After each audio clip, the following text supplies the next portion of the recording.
say a few things at the outset. Quite often when we are confronted with something that seems very obviously a piece of propaganda, then there is a tendency to dismiss it and say, oh, it's just propaganda and, we can move beyond it.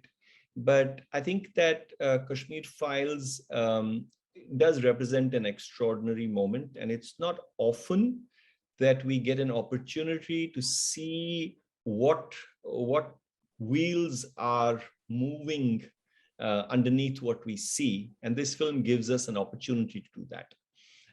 Of course, if we want to engage with it at the level of this sort of egregious errors of fact, we could. But I think the film is more clever than that, and I'm not going to spend too much time talking about the film, but I will just put this one thing out, which is that what it does is that it picks a set of facts which are drawn over a period of 10 years. And when I say fact, I mean a series of extremely gruesome incidents, many of which may have happened over a period of 10 years. And then it compresses them into a period of what appears to be like a year. So kind of amplifying the horror of it. And then it takes that horror and it foists it onto one family. So in a sense, that family becomes carries the burden of a horror that an entire, like a region suffered over a period of, like, let's say, a decade. What it therefore does is that it makes the film almost unbearable to watch. And it is an extremely violent film. And the counter argument often is that, but that violence happened. Yes, it did.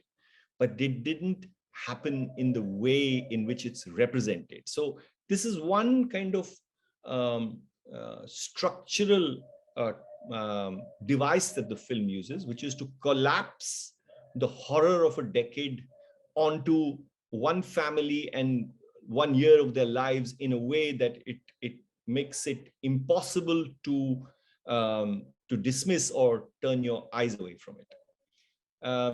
Beyond this, I'm not sure that it's worthwhile or productive anymore to engage with it at the level of was that right? This didn't happen. This did happen, but not in the way in which it's shown, and so on. Because what it engenders is a kind of unqualified antipathy towards the perpetrator, who is entirely, in the case of this film, the figure of the Kashmiri Muslim. And of course, we know that the way in which the film has been presented, the way in which the film is being propelled, makes it very easy for audiences in many parts of this country to glide very quickly from the viciousness of the Kashmiri Muslim to a kind of blaming of Muslims all over, so that's what the film does. The other thing that I want to say is that in many ways, this is not a film that is interested in setting right issues of fact, or, this happened and it happened like this and so on and so forth. It's not interested in that. It's actually setting up something else. It's setting up something larger, and in my reckoning, something more dangerous. This is not about getting justice for Kashmiri Pandits, which is how it's presented to us. This is really setting up Kashmir as a kind of a homeland, and I'm using that word very, very deliberately. It's as a kind of homeland, not just for Kashmiri Pandits who might want, who left Kashmir in the 90s, but for all Kashmiri Pandits who may have left even 500 years ago, and for all Hindus. So if you were to pay attention to the recent private members bill, which was presented to the Lok Sabha, its definition of who is a Kashmiri Pandit and whose rights need to be protected, it's not limited to the people who left after 1990. It's it, in its broadest definition, it defines those people who culturally are, have an affinity to Kashmiri Pandit. So what I'm trying to say is that the case that is being made is kind of for a racial definition of what it means to be a Kashmiri Pandit. And that is set up obviously in opposition, and it's not stated anywhere, to the Kashmiri Muslim, who is an outsider. And how does that become an outsider? Because of Islam, And I'm going to close with a description of a long monologue at the end of the film, where this young person says that, see, Kashmir is the repository of all the greatness of India, of its literature, of the greatest grammarians, the Bharat who wrote the Natya Shastra and so on. And in this kind of, they list all these great figures who are connected to Kashmir. They include, for some reason, Kalidas, which I have never heard of Kalidas coming from Kashmir. And the point they make is that it's because Kashmir was Jannat, as in paradise, that all these people gravitated 1,000 years ago to Kashmir, and they made Kashmir into what they describe as the Silicon Valley of our ancient culture. And it was because this Silicon Valley was the source of the avarice of the rest of the world, that from the 13th century onwards, invasions happened, and because the world couldn't bear to see all this greatness. What happens in this rendering of this story is that somehow now Kashmir has moved beyond those who live there, or a dispute between India and Pakistan.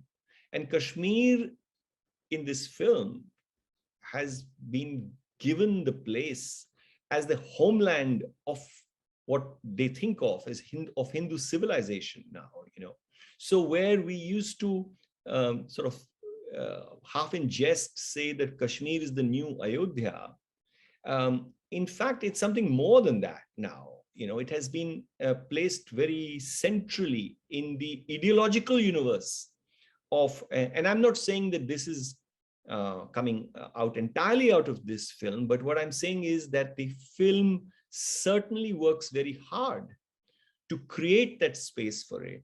And while audiences may come out horrified at the violence and what happened to Kashmiri Pandits, somewhere they have also managed to put this message out there. And it's not a coincidence that every week we hear of a meeting of RSS intellectuals coming out in support of the film, or the RSS chief coming out and saying that this, what happened and in Kashmir, and how this film reflects that, and how we must all be preparing to go home. And I think I just want to, I'll close here by saying that I think that there is something much, much larger at play here than simply a kind of correction for the wrongs that happened with Kashmiri Pandits in the 1990s. Yeah, thanks. Thank you. Thank you so much. That's really useful and interesting. I'd like to move on and ask Arfa, Khanum, Sherwani to speak. Arfa started her career in journalism in 2000. She joined The Pioneer and later worked with the Asia Age and then Sahara TV. She joined NDTV as a principal correspondent and news anchor. She worked with Rajya Sabha TV until 2017 and is the senior editor of The Wire. She was the only Indian journalist to cover the 2014 Afghan presidential elections. She won the Shameli Devi Jain Award for Outstanding Women Media Persons in 2019, the Shatya Saman Award and the Red Ink Award in 2020. Thank you, Arfa. Thank you very much. It's my privilege to be here and share my ideas with you. I wouldn't really go into the detail of filmmaking, how badly the film was made, There are far more qualified people here who can talk about it, especially Sanjay Kak. What I'm going to discuss here is in how I feel as a communicator, as a student of communication, how I feel that this space now, which has been occupied by people who have no other objective other than spreading hatred and creating a place where they would want to destabilize India by creating such strong rift between two communities. Why I feel that this film is actually not just a propaganda film, but mother of all propaganda we've seen in the last 8 years. So far, what we have been watching is, how news channels and newspapers, even much of the social media spaces, large spaces in YouTube videos, all of these spaces have been occupied by propaganda machinery. All of these spaces have been largely, I would say, whether with the government's, advertisement money, whether ideological affiliations, how I feel journalists and communicators and even writers, so many supposedly activists, they've become an active members in this whole project of Hindu Rashtra. They have become foot soldiers. So it is not just about compromising with your professional duties, professional obligations, but actually being an active participants in this ongoing project. If you go to your timeline, I was traveling out of India for the past 3 weeks, and I was in a different time zone, and whenever I was able to look at my timeline on Twitter, I wouldn't believe this is the same country I had left 3 weeks ago. I mean, not that even by the standards where we've reached now, it all felt like a dystopian kind of a world to me, where I am in a different time zone. And at 3 a.m., I look at my Twitter timeline, and everywhere there is like, bloodshed, there is violence, there is discrimination, there is discord. But now what this film has eventually done is, there are two things which we've witnessed in the last 1 month is the BJP's victory in a major state, Uttar Pradesh, besides 3 other states that they were able to capture power there through democratic means, but this is how it sounds to me. Another is the film Kashmir Files. So what it does is that I said all of these media spaces largely were captured by this very violent ideology. Now this ideology has reached the popular space, the popular cinema. And that is why it is so dangerous, because it has the power of not just 1, 2, 3, 4, but I would say dozens of news channels and hundreds of newspapers. The way I would say the space and number of people that these news channels and newspapers could have reached, this film has been able to reach those number of people, that number of people, millions of people in just one film, trying to kind of, pit one marginalized community against the other, pitting one, oppressed community, minority community against the other.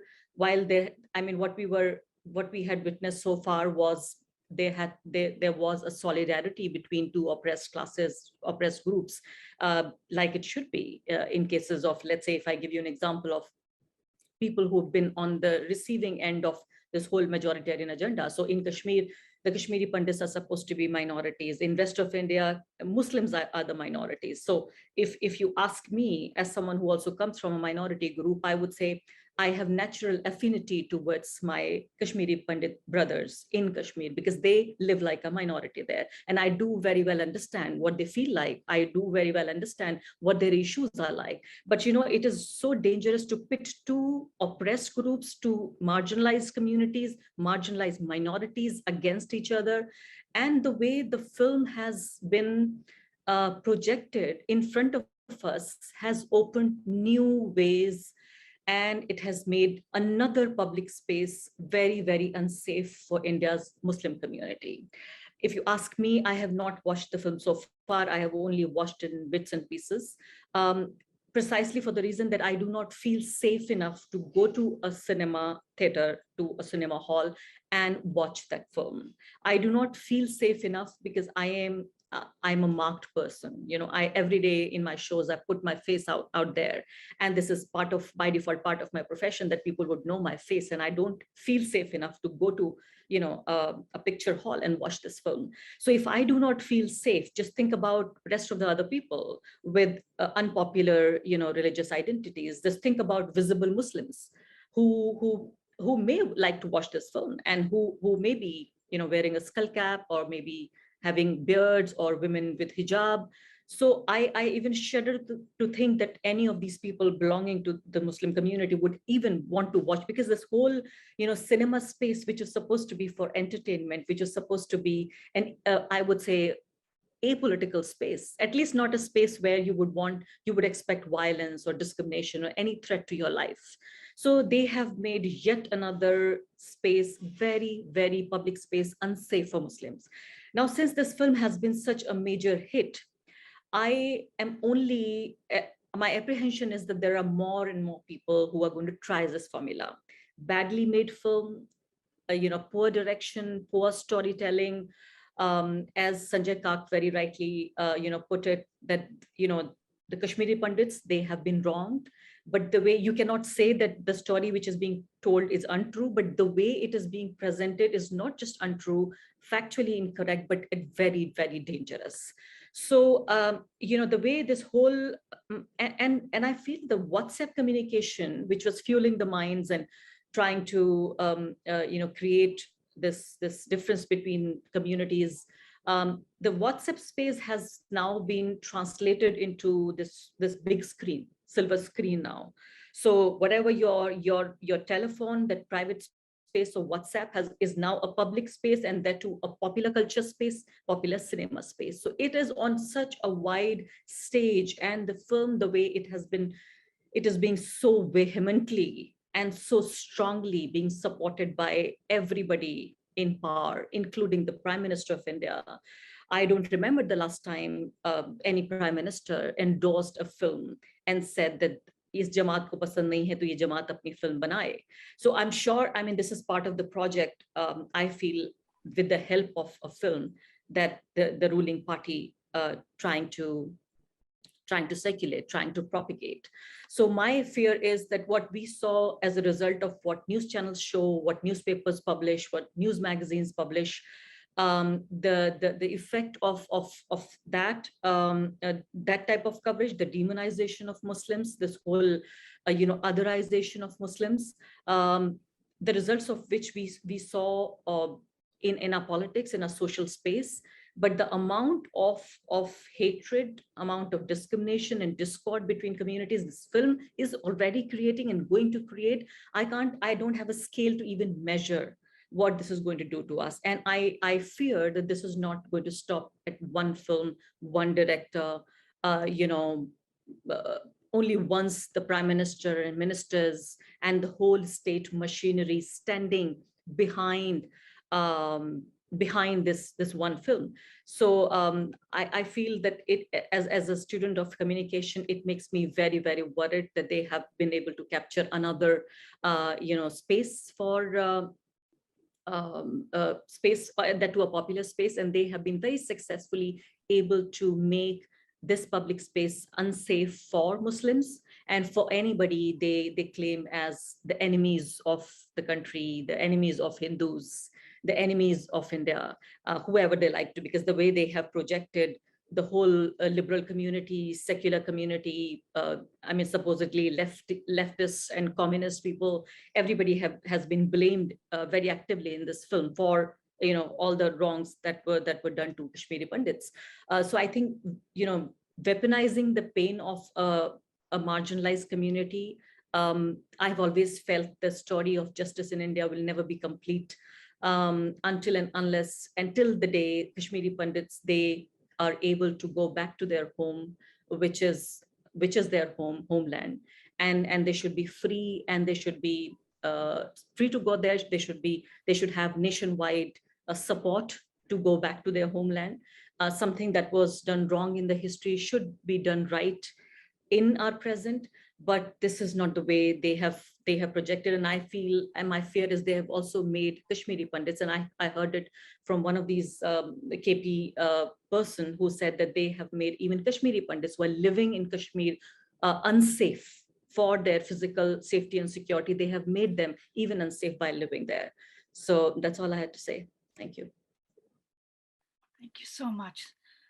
That's really useful, especially the points about the impact of the film in terms of public spaces and the way in which it's dividing communities.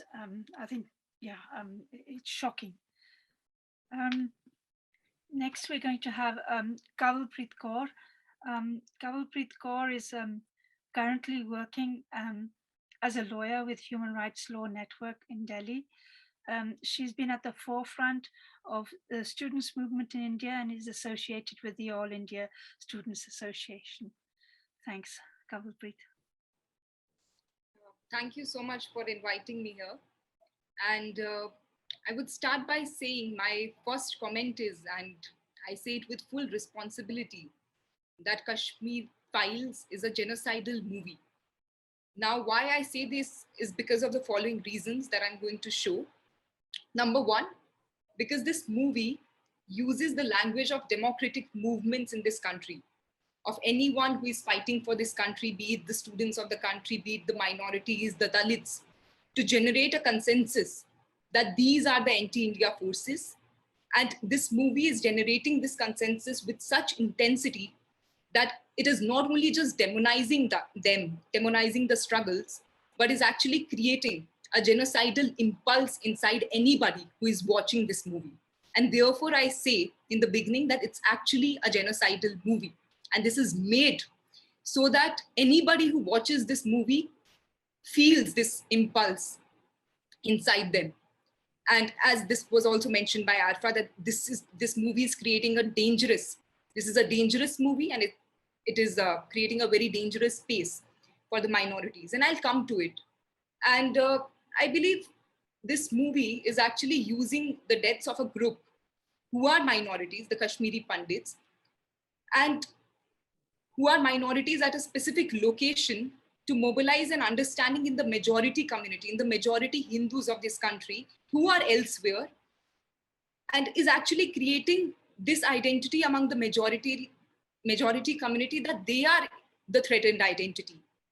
And this movie is actually trying to fuel the already existing genocidal impulse and is justifying everything that has been done, that has been happening to these communities, by using the pain and by using the sad phase which happened with Kashmiri Pandits and their suffering to present a completely different reality, to present a completely altered reality.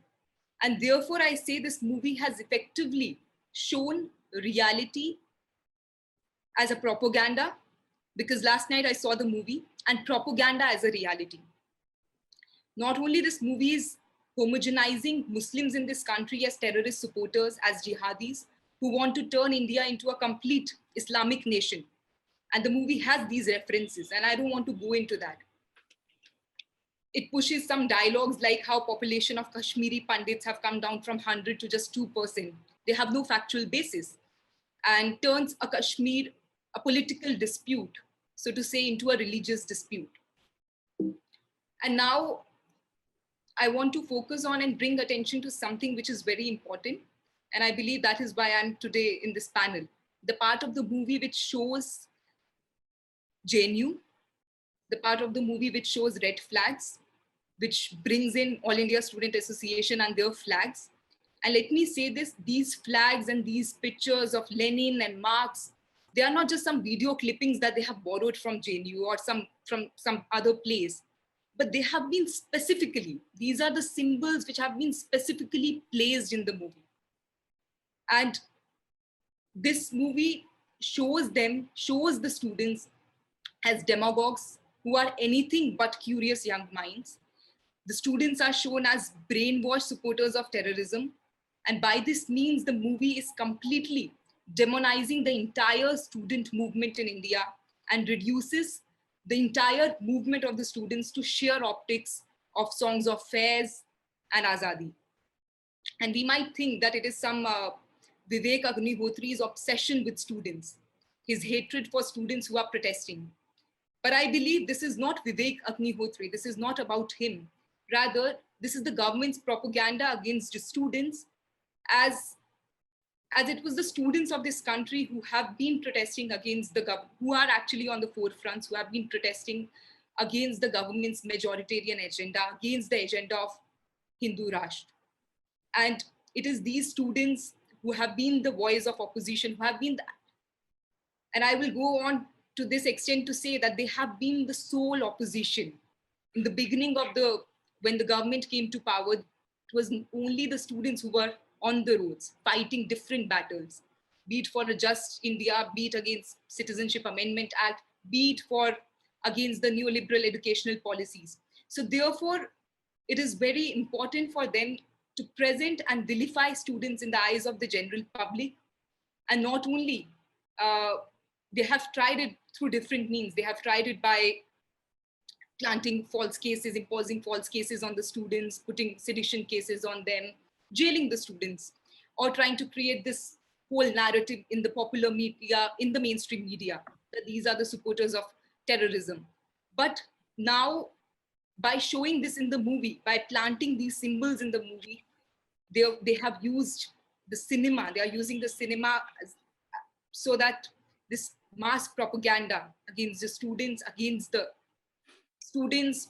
who are voicing their criticism against the government, and to show them as some bunch of terrorist supporters.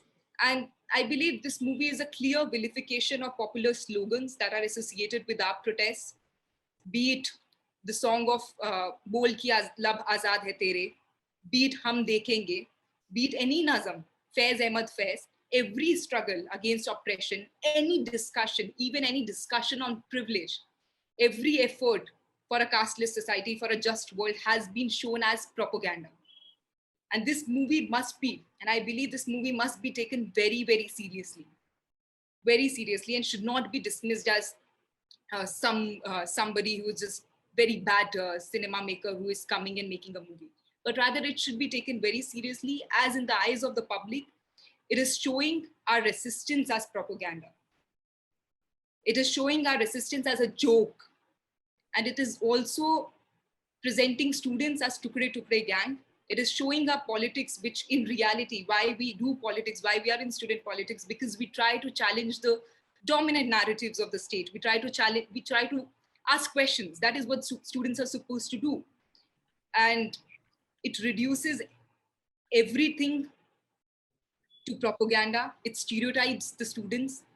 And the most, I believe, the most effective thing that the movie is trying to do is that it is robbing us of our own language, of our voices, of our feelings, and it is showing struggles against Manuvad, Brahmanvad as just caricatures.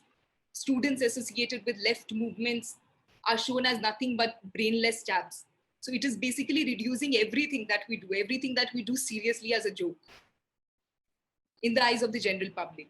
And one more thing that I want to mention is the way they have shown a professor, and one can not only but despise the portrayal of the professor and the students in that movie, the way it has been shown. And the professor Menon is shown as a collaborator of terrorists. And there is more to it.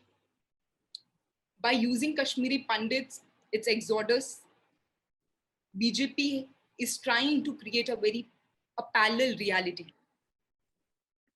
It is mobilizing an opinion of the majority community that you are the oppressed in your own country. So Hindus are the oppressed people. And majority Hindu state is a victim and is using the minority within minority, which is the Kashmiri Pandits in a Muslim majority Kashmir, as a tool to further this feeling among the majoritarian community. And therefore I say the movie must be taken very seriously. And one more thing that I want to mention is that since old times, we know what are the views of RSS about students, how RSS have always seen student movements, left movements, criticism of JNU, all of that. We are familiar with that language. So that language is now the language of this movie. So this movie is therefore nothing short of a propaganda of the RSS, and therefore we see anybody from the Prime Minister to everyone in the ruling party promoting this movie. And there was, if you want to make a movie on Kashmiri Pandits, you want to make a movie on communal violence, you want to make a movie about Exodus, you can do it even without vilifying another community, without bringing in students, without reducing all the struggles as propaganda. So when I say it's basically creating a parallel reality among the larger public in the country, that you are the victims, that these students, everybody who is asking us the questions are all the anti-nationals who should be put behind bars, and everything that we are doing to them by putting them behind bars, by putting cases of UAPA on these students is actually, all of that is justified. So therefore, I believe it's a very dangerous movie, and this movie should be taken seriously. And I'm very, I'm grateful that this discussion was also organized, because this is a deliberate attempt to incite violence, to fuel the feelings and instincts of genocide. Thank you. Thank you, Kawalpreet. Thank you for reminding us why we have to take this film seriously and what it means in terms of the way resistance is shown and the way in which is robbing students of their voices and so much more, of course. Now, I'd like to open it up to questions. If people have got questions for the panelists, please could you ask them in the chat at the bottom.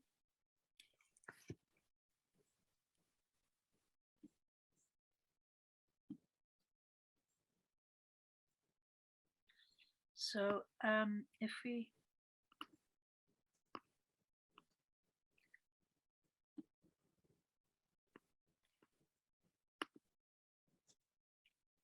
okay, we've got one from a question to the panelists.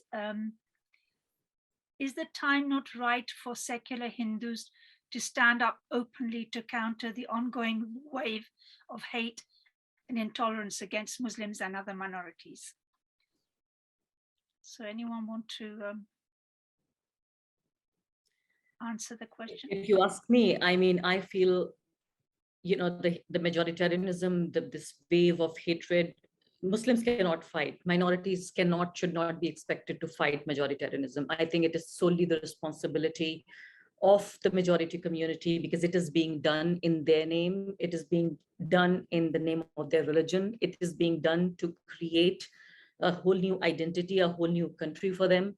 So I feel it is right time, if it was not already very, very late, for the right thinking Hindus to stand up and say that you cannot do it in my name, that you cannot really oppress and use violence against a fruit seller, a vegetable seller, somebody who's making, you know, sculptures, somebody, you know, really, really poor Muslims, the way they are being marginalized, the way violence and state machinery is being used against them.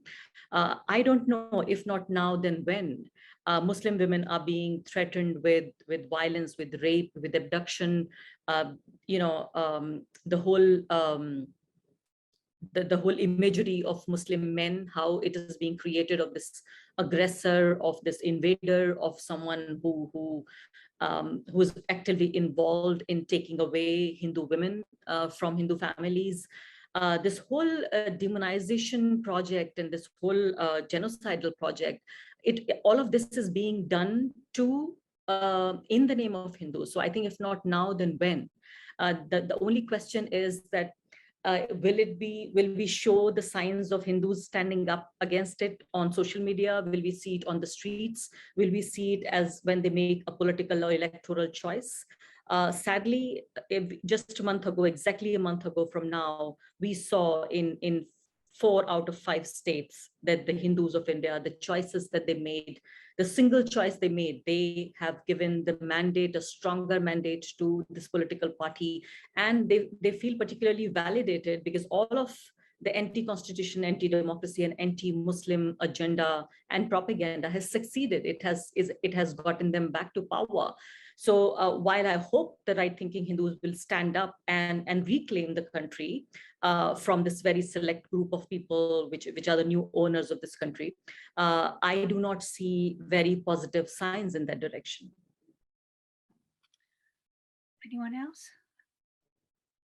Kawalpreet, Sanjay? Okay. There's another question here, which I think probably Sanjay will be able to answer. Why is it difficult to create insight among general people that films, TV series can have propaganda as its motive? Can simple indicators not be popularized as to how to identify if a movie is propagandist in nature? I think these are questions that all of us have been wrestling all the way from the Germany of the 1930s, that what is it that makes people swallow propaganda unquestioningly, and why are there always just a handful who are actually who actually ask those questions. And we have in India what we've all been kind of derisively calling the WhatsApp university. But we have to understand that if at 9 a.m. a message goes out from New Delhi, then before noon that message is translated and localized and reaches down not just to the district level, but to the sub-district level.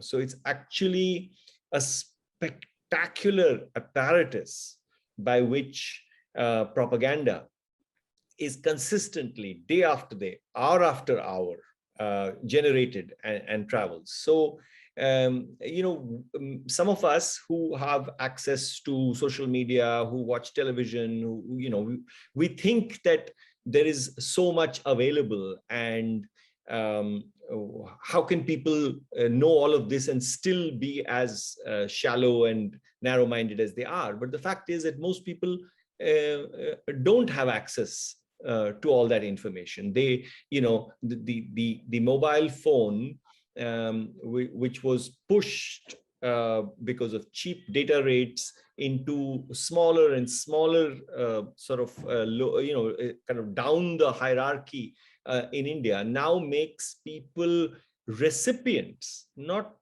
partners or not participants, but recipients of continuous propaganda. Now, should they not be able to look through it? Nevertheless, that is a more complicated, a much more complicated conversation to get into. But I just want to say that it's also the alternative view is so viciously attacked that there's very little space which is left. For example, we know this phenomenon that 2 or 3 days after the film was released, the Prime Minister said that this is a film which shows the truth, and there is a whole ecosystem which is out there to criticize it. Now, this was unbelievable because there was no criticism at that time. But a mechanism had already gone into play, led by no less than the Prime Minister, where we were being told that this film is being attacked, and it kind of needed the protection of the office of the Prime Minister. So what happens is that they're also able to put into place a kind of shield of power and authority now. So this is not just some maverick propaganda. This is, it also has authority with it. So it becomes even more difficult to negotiate with it or to bat it aside. Thank you. Another question. This one is for Kawalpreet.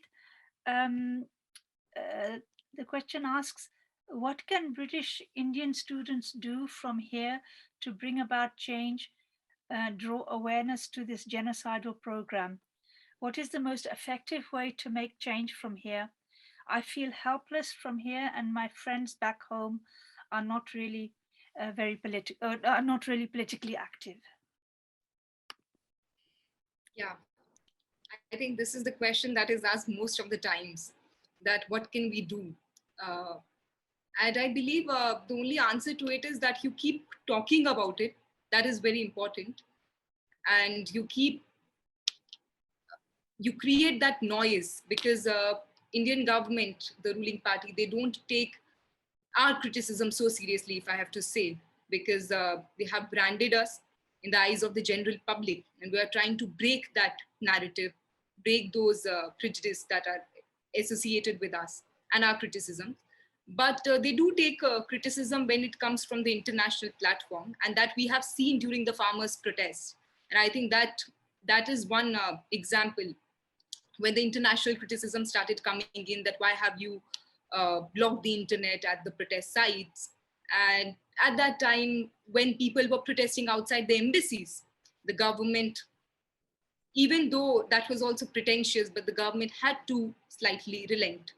And I believe it would be very difficult in this case, because when it comes to the rights of the Muslims of this country, even though there is the international criticism, the government is unrelenting.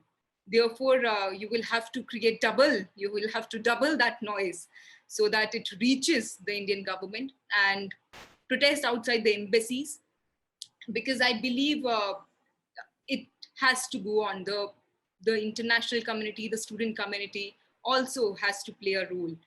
And when there is some, for example, right now, few, I think 1 month back, when the whole controversy was going on against the hijab, when the students, Muslim girls, were not being allowed, and they are still not being allowed because of course, the judgment of the High Court, that hijab-wearing students will not enter the university.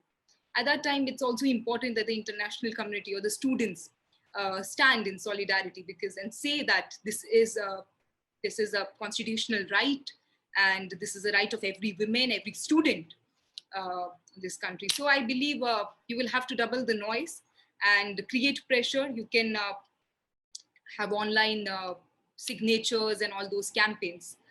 And we can only hope, I think we are living in such times that you can only hope that something is going to change, and you have to fight. That is the only solution that I see. Yes, and let me add here to the person who asked that question, please do get in touch with us as well. We are also trying to counter the Hindutva groups here in Britain. There's a couple of questions from the chat.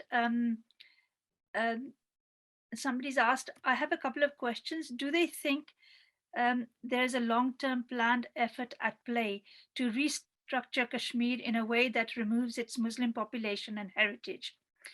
How do you anticipate this unfolding in the coming years and decades if we are not able to stop it? I've seen a lot of my family members are adopting far-right Hindutva views, or at least being emboldened to voice them more frequently and increasingly viciously. For example, violent anti-Muslim WhatsApp messages and messages which present India as a Hindu state. What can we do personally, say, in responding to friends and family who seem to be taking up a far-right Hindutva ideology?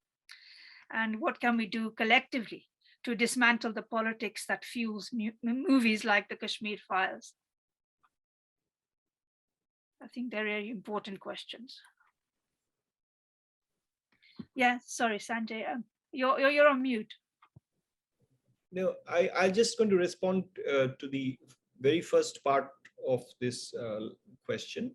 I think I already alluded to the fact that for me, the most chilling thing about the film was its positioning of Kashmir as this new homeland, and all of us are aware that and remember that the fact that Kashmiri Pandits had to leave Kashmir has always been represented by certain sections as an exodus, and the violence suffered by them has been consistently been referred to as a genocide.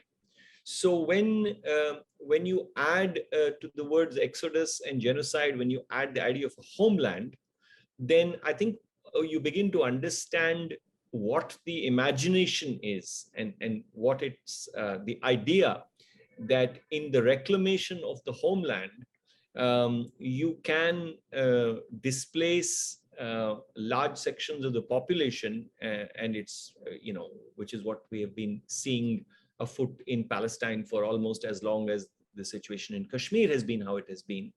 So I think that in the past, after all, in the last 70 years, we have seen political parties other than the BJP deal with Kashmir, and they have dealt with it with as much violence, perhaps, but there has always been this kind of ambiguity about its status. I think that with the removal of Article 370 in 2019, the decks seem to have been cleared for a new imagination. I'm not getting into whether or not this is going to be possible or feasible, or will it happen, or what the consequences will be. But they have unleashed a kind of an imagination which says that this is our home, and anybody who's occupying it is an interloper. And I think that is a terribly dangerous thing. It's akin to the arguments that were being floated around, for example, in a completely different context during the CAA and the NRC and what was happening in the Northeast. That these people might have been living here for a century or more, but they are interlopers, so it's okay to remove them. So this new idea where you start suggesting that you might be the same of the same ethnicity, because after all, Kashmiri Muslims and Kashmiri Pandits they're not different people, they're ethnically the same people, but because you are not Hindu, you become a foreigner. And I think that's a very, very dangerous new idea that they are making public. I mean, they probably believed that all along, but I'm just saying that to have made it public is what I find very, very dangerous. Yeah.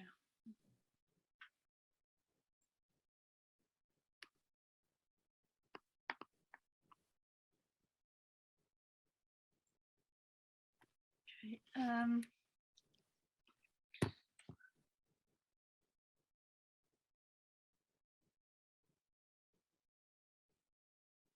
I think this is more about going back to the movie again. Somebody's asking, I've had friends in the UK tell me that the movie started small but increased screens soon. The movie is also targeting the NRI mindset to support Modi and BJP driving funding towards the 2024 elections. Would you agree? Or is it beyond that?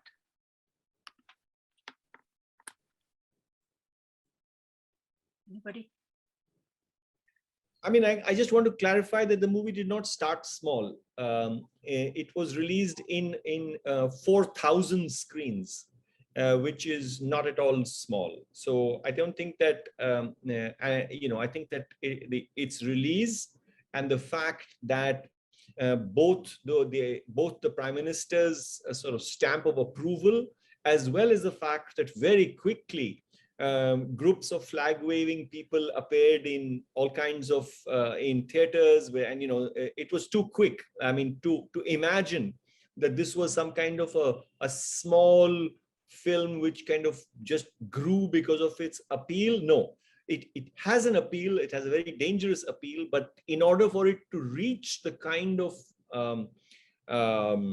scale which it has now arrived at, this film got a huge kickstart. I mean, to have a film released on 4,000 theaters is not a small joke.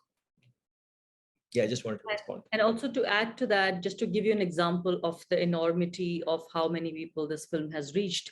I was out of India when I saw, when I realized that such a film was released. I mean, otherwise we would have maybe taken it lightly, that this was yet another, propaganda they were trying to create, until I realized that on my Facebook wall, more than 90% people were discussing only one subject, and that was Kashmir Files films. And this is when I finally realized all the WhatsApp groups, the groups which contained journalists, which were family WhatsApp groups, which were social groups, and remember that I will not be a part of mostly the right-wing groups. I mean, they automatically will not make me a part of the right-wing groups, and they will not even eventually have my number. So what I'm trying to say here is that people who were friends with me on Facebook, people who and the WhatsApp groups that I was part of, there it was being discussed. And if I give you a sample of what it did to people who were mostly who were all friends with me on Facebook, was that there were people who were centrists, there were people who were who work in mainstream TV channels, mainstream news media. The way it aroused passion in those people, the way it kind of killed every last ounces of rationality, of balance in people.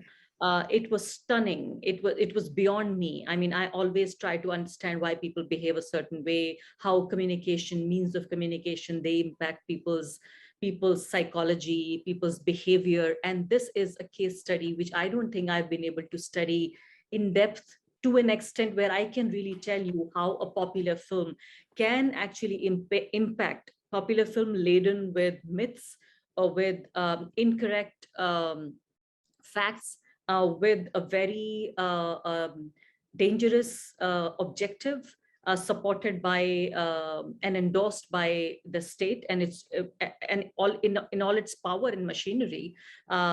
You of course know that how the government servants, they were given half a day leave to watch this film.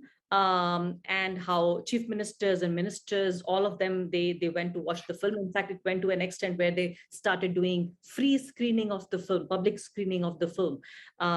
So I think that it will take us some time to even analyze and study the impact that this film has created on the minds of people who are not, I am not even trying to say who are automatically the BJP voters, who are not people who are originally anti-Muslim people or Muslim hating people, reasonable people, people who I would expect will have a balanced opinion on things, who are not people who are not hate-filled zombies. Those kind of people, like social activists, journalists, doctors, engineers, regular people, even those were not unaffected by the way this film aroused this passions in them, and tried to, I would say, incite the basest human instinct in them, that all they could see in the film was that the Muslims were the enemies and Hindus were the victims, Muslims were the murderers, and Hindus were the murdered.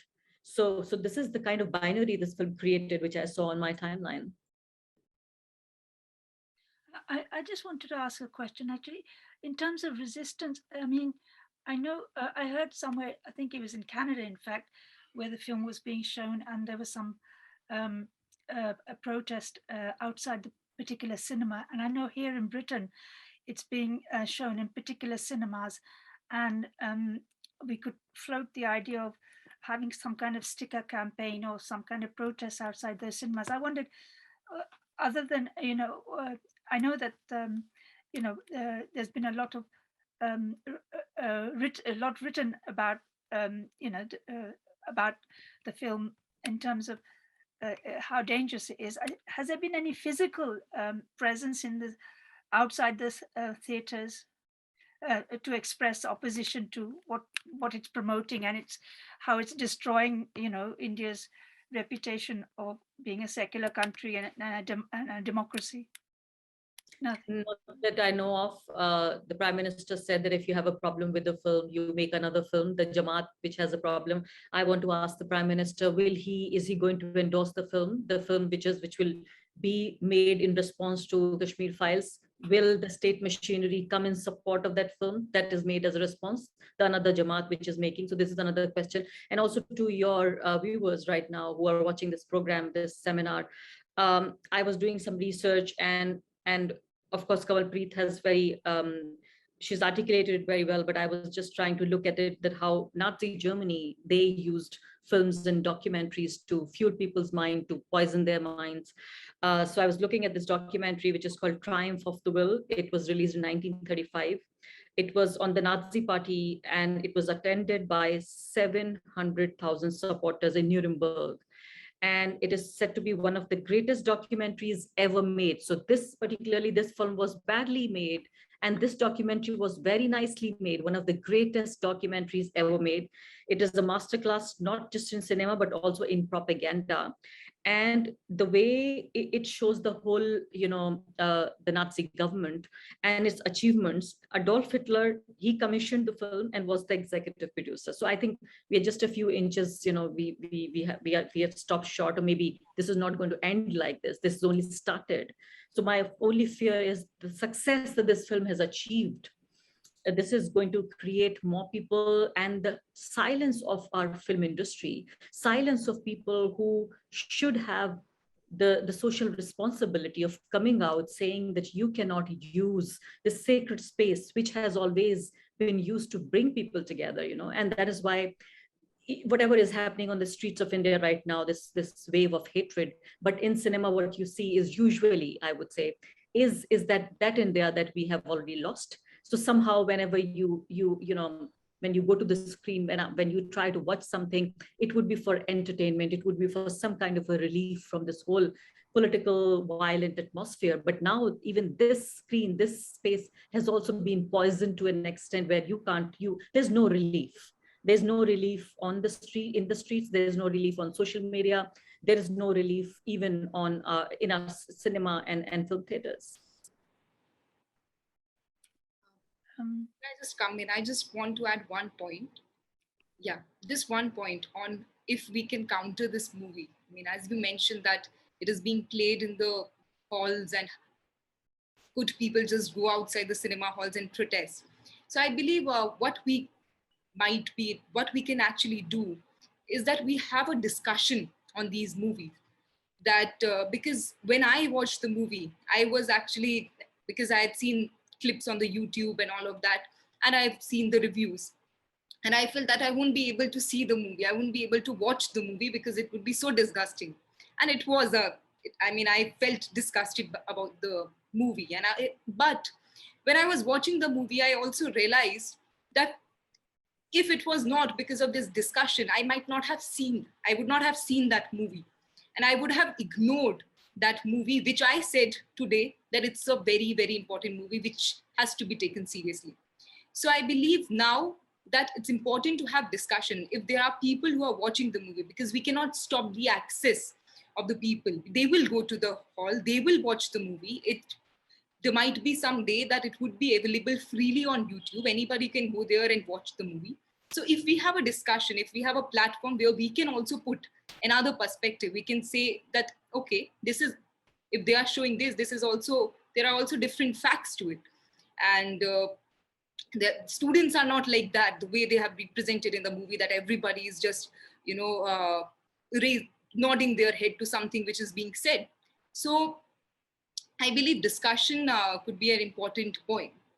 Maybe if people have watched the movie, we can say that let's come out and discuss. I mean, I believe that, I know it's very difficult actually to have discussions also now, and but it could be a start. And one more point that I wanted to say, because I think that was a question which was asked earlier, because somebody said that what should we do if within our families, our parents, everybody is turning towards the right, what is the solution? And I believe that there is no solution. The only solution is to engage with them, because this is the responsibility of the majoritarian community. This is the responsibility of the Hindus, to not exit their WhatsApp groups, rather to be there and to counter it, to talk to them, because it has to start with your family. It has to start with your own parents, and it might result in complete breakdown of relation. And when I say it with a lot of responsibility, that it would be very traumatizing for you also. But there is no solution, because this hate is everywhere in your family. Your father who is sitting with you might be somebody who hates Muslim and who's justified any act of violence that is being carried out on Muslim bodies right now in India. So you have to sit with him and maybe talk to him and talk him out of this hatred, or otherwise there is no solution. I mean, I don't see any solution. Just to engage with your family. This is very important. And this has to be done by the Hindus. Nobody else can do it. Okay. Can I just add one small point here? Because we are trying to, I think we're trying to, at this point of the conversation, trying to figure out what can we do. And I totally agree with everybody that I don't think we should not dismiss the film. We should take it very seriously, as we are.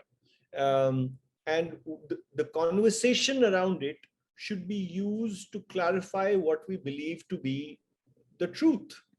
And one of the things that I've been very, very pleasantly surprised by is that, and I'm only speaking here of the English language press, but across the board, across all the major newspapers, including the mainstream ones and on the internet, the English language reviewing of this film was pretty unanimously very, very critical.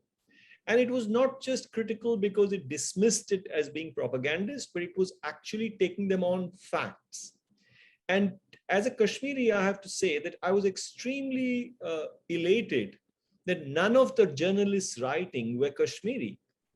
The clarifications were coming from non-Kashmiri journalists, which I have to say 10 years ago would not have been the case. So how has this happened that even in this microscopic sort of English speaking journalistic circles, that's one. Yeah.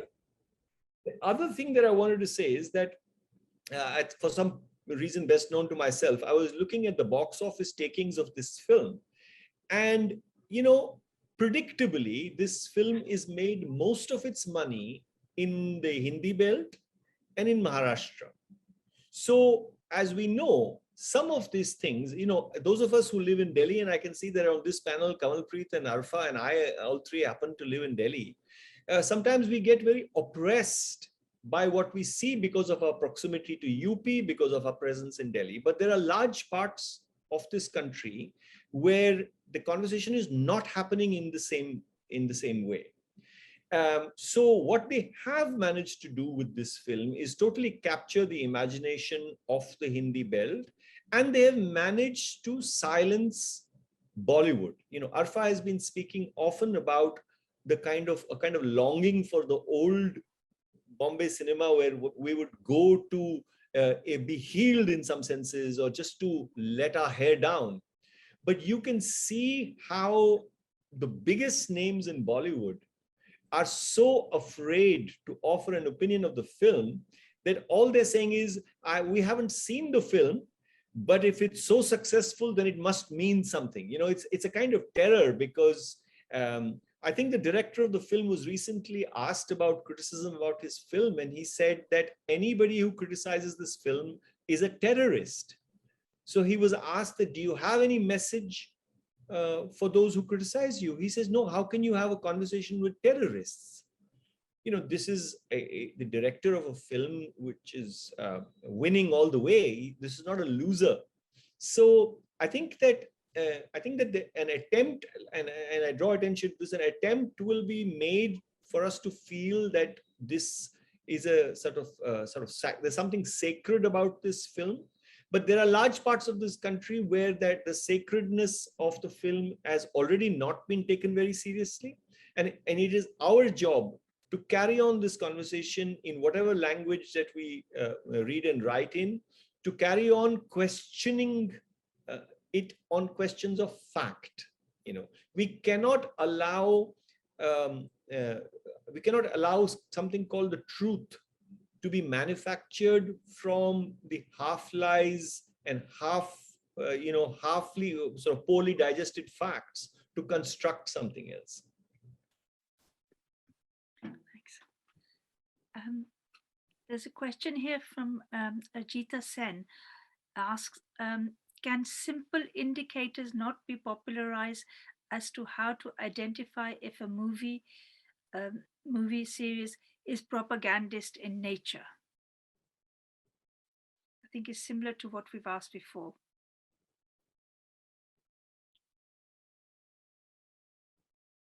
Can we just can we not make certain indicators more popular so that people become familiar with how to identify a film as being propagandist, I guess.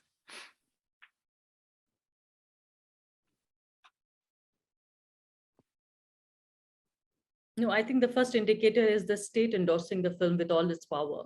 You don't need any other reason, I feel. Yeah.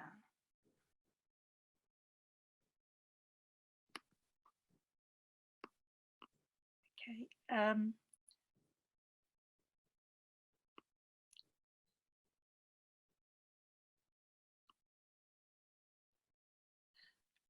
I guess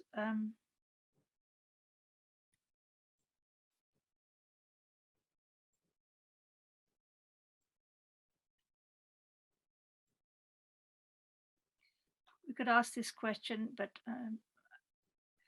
anyway, how can Kashmiri common man safeguard their culture and their identity as there's no support from anywhere, be it media or political?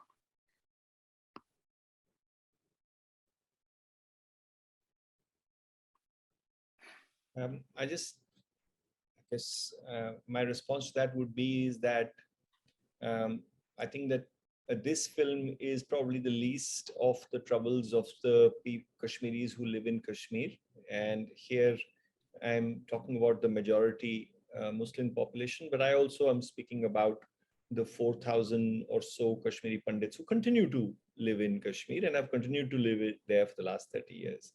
I want to draw attention to the fact that there have been several very responsible statements made on behalf of the Kashmiri Pandits who live in Kashmir to say that films like this are bad for us.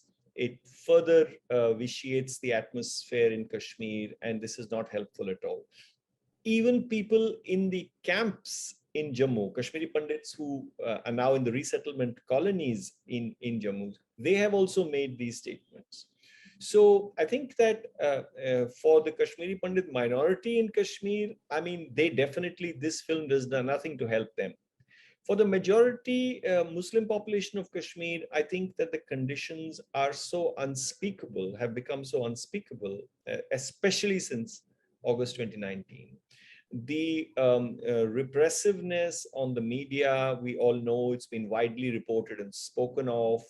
The kind of the killing of all political space. Yesterday or day before was Friday, and the Jama Masjid, which opened after I don't know how many weeks, some young people raised slogans, and 12 or 13 of them have been arrested today, and they're going to be charged under the Public Safety Act. For what? For raising slogans, which you would imagine that if it's okay to raise inflammatory slogans inside movie theaters in Delhi, then it should be all right to raise slogans of whatever kind in Srinagar as well, but it's not. So I think that, quite frankly, I don't think too many people in Kashmir are bothering themselves with this film because they are dealing with the consequences, the everyday consequences of something which is much larger and much more corrosive and much more coercive, you know. So, and as to preserving culture, I think that we've seen in the last 15, 20 years longer that young Kashmiris have really begun to speak about themselves in very interesting ways, and obviously they're not going to be given the kind of platform that a film like Kashmir Files gets, but they have to hone their own arguments and continue to reach out to the world in the way that they already have been doing, because nobody has told the story of what has transpired in Kashmir better than young Kashmiris themselves over the last 30 years. Someone's asking, Arfa, what's the name of the German film you mentioned earlier? The one. Yeah, Triumph of the Will. Triumph of the Will. Okay. There's another question here. Has there been any criticisms of the film in the Hindi press at all? Not much, actually. I mean, I read some of the newspaper reviews in Hindi, and I watched a few Hindi channels for that matter. Sanjay is right in terms of the English press, but Hindi press is going all gaga over how this film actually finally brought justice to Kashmiri Pandits. The filmmakers, they are given so much space that I don't remember in the recent history that any film as such has been given so much space in news studios. So all of this is part of the project. All of this is part of propaganda, even news channels giving space. So people who've not watched the film in theaters, they are watching bits of it, and they're hearing from the actors and also the director and their supporters in the news studios. So, this is an extension of the film. So people who could not go to theater, they are brought to the studio. We saw the actors of the film, including Anupam Kher. He is breaking down on TV screens, and news anchors trying to console him. So all of that we saw. I mean, part of maybe the extension of the acting even in newsrooms. So Hindi TV and Hindi newspapers have largely been very supportive, actively supportive, and given unprecedented space to the film, its cast, its director, and also the way government wanted to see it. Yeah, and follow on from that, we know that the announcement of the film was literally the day after the announcement of the election results. So in terms of strengthening the progressive cinema, questions are being asked about what it said. I mean, Sanjay's already mentioned a little bit about this, but what does it say about Indian cinema today? And also someone else is saying that maybe a public statement could be organized by eminent personalities, including progressive filmmakers. Would that be possible?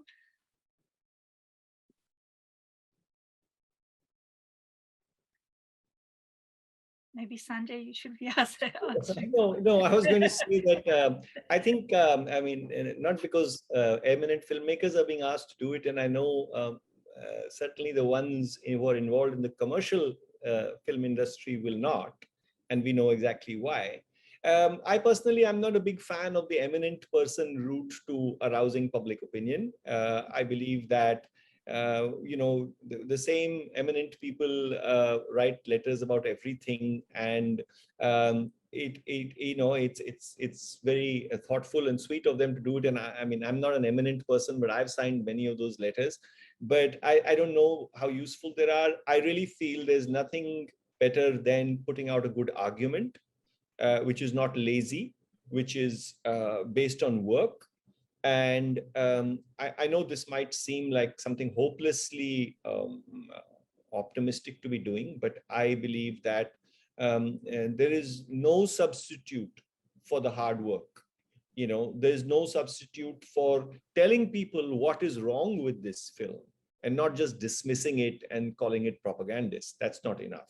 I think that Kawalpreet was very right in pointing out why, as a student and a student leader, or as a former student and a former student leader, she finds it why she finds the film offensive. And so all of us have to read into it and to make public what we feel, just like we make ourselves public about whatever we feel strongly about. So no, I'm sure some people might sign a letter, but I'm not sure if that's what we should be thinking about.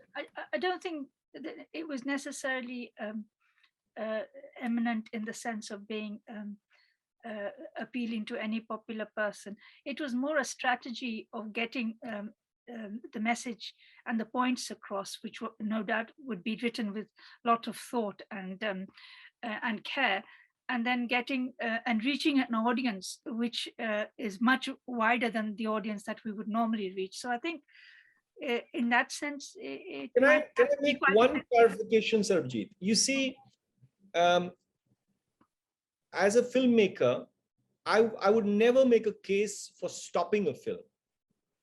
So when you get a bunch of good people to sign a statement, what are you going to say? Because I'm not going to stand by that statement if it says stop this film, because we know how in turn when we produce something which is difficult for the other side, how censorship laws and others are used against us. So there is no substitute for building up criticism and providing good arguments, because people are confused. I'll say this again and again, this is not a badly made film. It's actually a very persuasive film, unless you have a lot of protection, unless you know the issue and you've thought about it, it hammers you on the head in ways that makes you very, very susceptible. So I'm not surprised that people are coming out of the film as traumatized and troubled as they are, because it is a very traumatizing and troubling film. So we can't stop this, the trauma that it's creating, by saying, stop this film, stop people from buying tickets to see this film. No, you can only do it by saying, all right, you might have seen this film, but here's another way of looking at it. I'm sorry, but there is no, I don't know if there is any substitute, and I'll stop on this rant here. Yeah.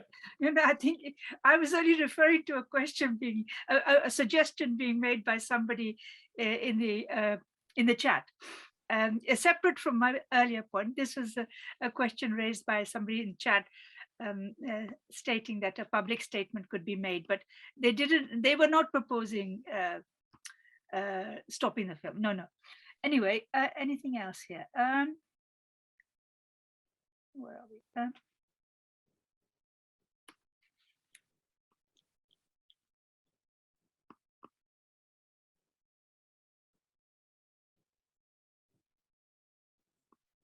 It's more really statements.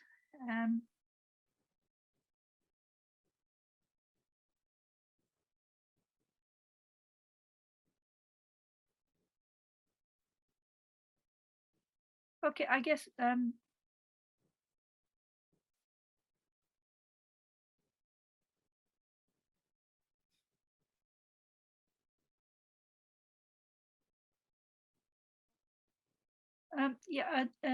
Dania Craig. Hey, Arfa, you've discussed the importance of the majority in standing up for the minority. I understand this, but what role can Muslims play to make a difference? We can make noise collectively. I think this is most important. But are we, Indian Muslims in India or abroad, in any unique position to mobilize everyone else?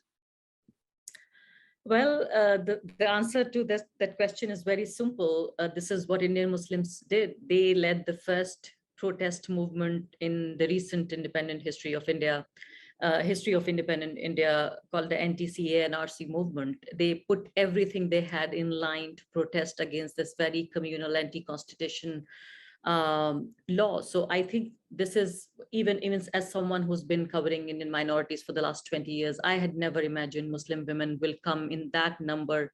They will come on the streets and protest, and there will be other like-minded people and groups who will join them. So I think the first political pushback that the Narendra Modi as Prime Minister and his government got was from Muslims and from Muslim women, one of the most marginalized groups in India. So I would say they did what they could, and they did also, I would say they succeeded in creating and expanding democratic space.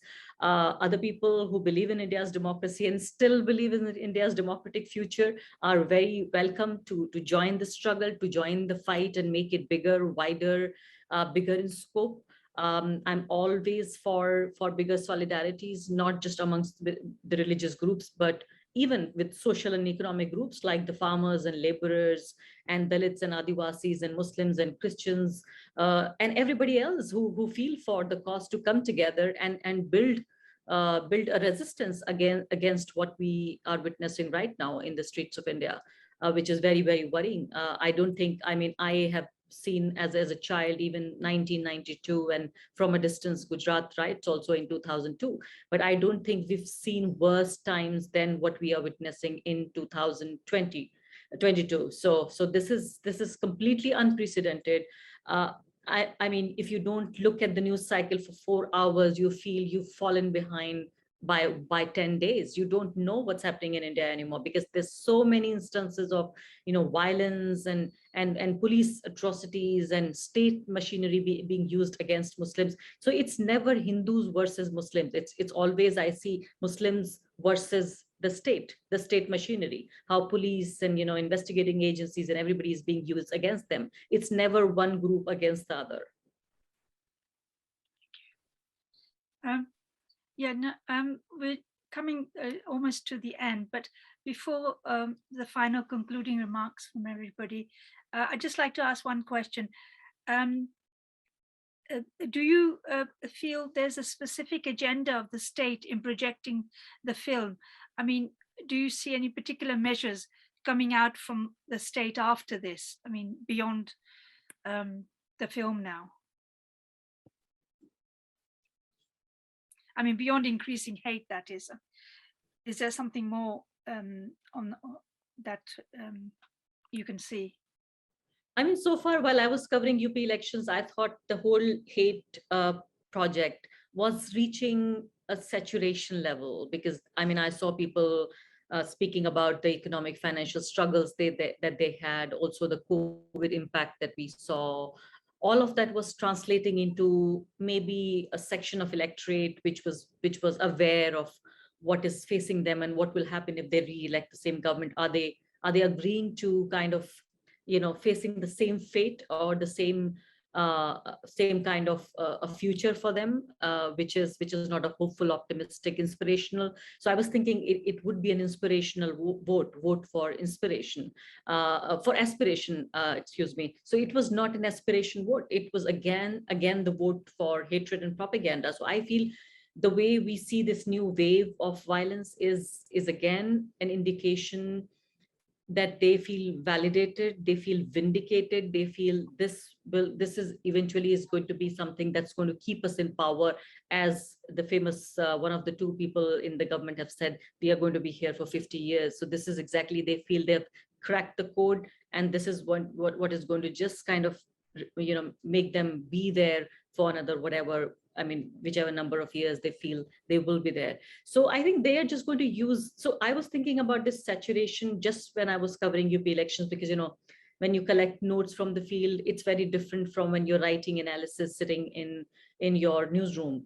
But, after the election, you saw this film and you realized, no, I mean, they thrust an appetite for hatred, their appetite for propaganda is much deeper than what analysts or journalists can actually think or report about. Thank you. Kawalpreet, did you want to say anything in terms of beyond the hate and beyond the taking over a public space and attacks on the left?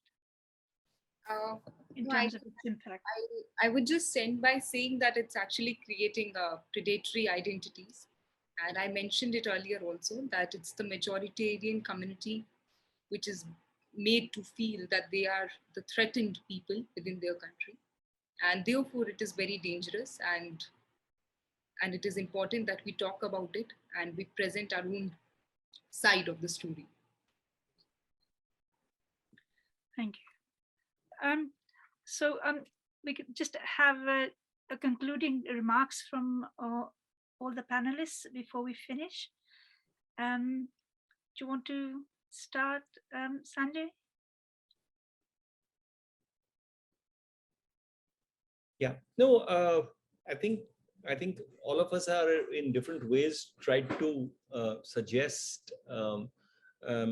I think the thing about the media is that it also is able to build a kind of storm that overwhelms us, and which is not to say that we can ignore a phenomenon such as the Kashmir Files. But to me, it is a bit worrying when Bollywood becomes a way in which they establish certain truths. You see, it's not a new story. Richard Attenborough's film Gandhi, in a sense, defined Gandhi for people for the last 40 years. Whether or not it was a truthful depiction of Gandhi's life, or what the erasures were and how it showed what happened in the freedom movement, let's leave that aside. But there was this film a few years ago called Uri, which described this kind of so-called strike that India did across the border, this cross-border thing. And for most people now, irrespective of what we know about what happened there, it has become the truth about Uri. In the same way, now Kashmir Files, has sort of defined what happened in Kashmir in the 1990s for a general public. So it is a worrying trend, because we know that one of the things that Bollywood knows how to do very well is to play with our emotions. It's always done that, and it makes it dangerous. But at the same time, I don't know, what can I say as an incurable optimist? It's something else that we have to deal with, and we will, by thinking our way through it. Yeah. Kawalpreet? There are no as such last remarks. I just want to say that there might be more such movies coming in future, and they will pick some event and present a different perspective to what we know as facts. So therefore, it is important that we also try to engage with it and not dismiss it, as it has been said.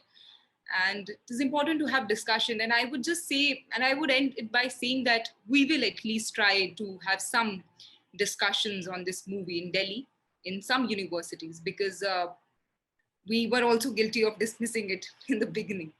But now I think it is important to engage and engage other people. So that could be one thing. And to be also aware of that this is a cycle, and they will keep repeating it, as it was mentioned about Uri.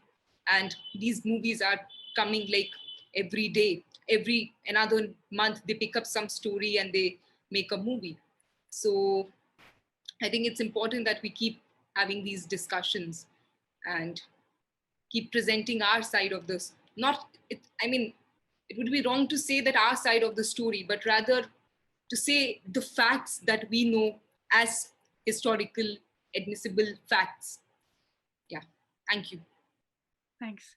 Yeah, I think there's also something similarly produced on the Delhi riots, which might be worth discussing as well in terms of the facts. But anyway, I think Arfa's had to leave, unfortunately.